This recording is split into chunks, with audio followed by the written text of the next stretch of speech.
மீதமாகும் சொல்ல இனங்கள் எழுதுக. இத 13 சொற்கள் தந்திருக்காங்களாம்.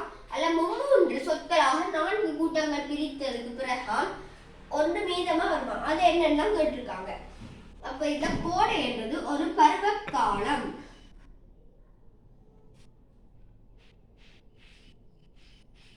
அப்ப இது பருவ காலம் என்றா வேற என்ன பருவ காலம் இருக்கு? இதுல மாரியும் ஒரு பருவ காலம்.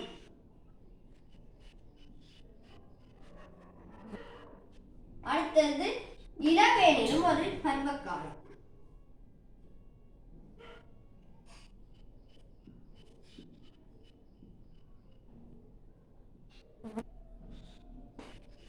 இவ்வளவு ஒரு பருவ காலம் என்று தெரியுது.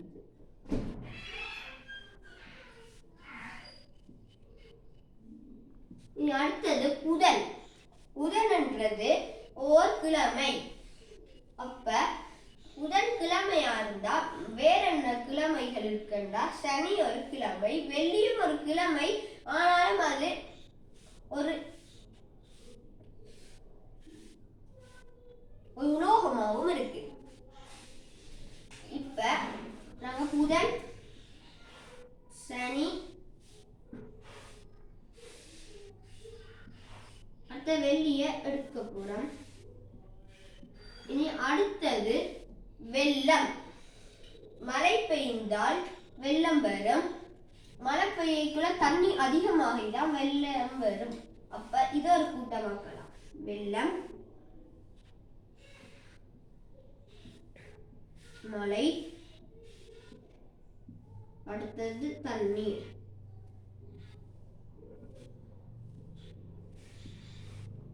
அடுத்தது வெந்நீர்.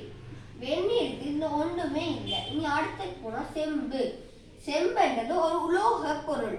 அடுத்த தங்கமும் ஒரு உலோக பொருள், பித்தளையும் ஒரு உலோக பொருள். இல்ல வெள்ளி அதனால வராது, அது கிழமைக்கு போயிட்டு.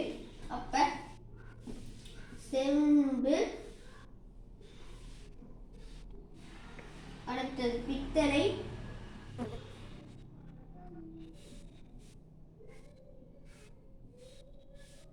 அடுத்தது தங்கம்.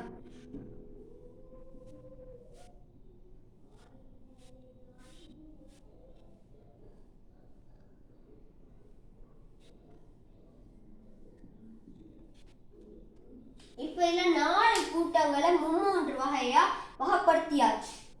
மீதியாக இருக்கிறது இதுல கோடை வந்துட்டு, அடுத்தது மாறி வந்துட்டு, இளவேனில் வந்துட்டு, அடுத்தது புதன் வந்துட்டு, அடுத்தது சனி வந்துட்டு,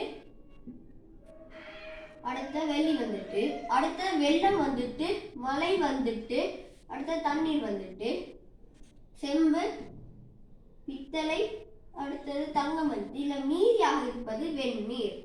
அப்ப இந்த கேட்டிருக்க கேள்வி மீதமாக சொல் இல்லை இனம் கண்டு எழுதுகண்டா. அப்ப வெந்நீர் தான் இதுல மீதமாக இருப்பது.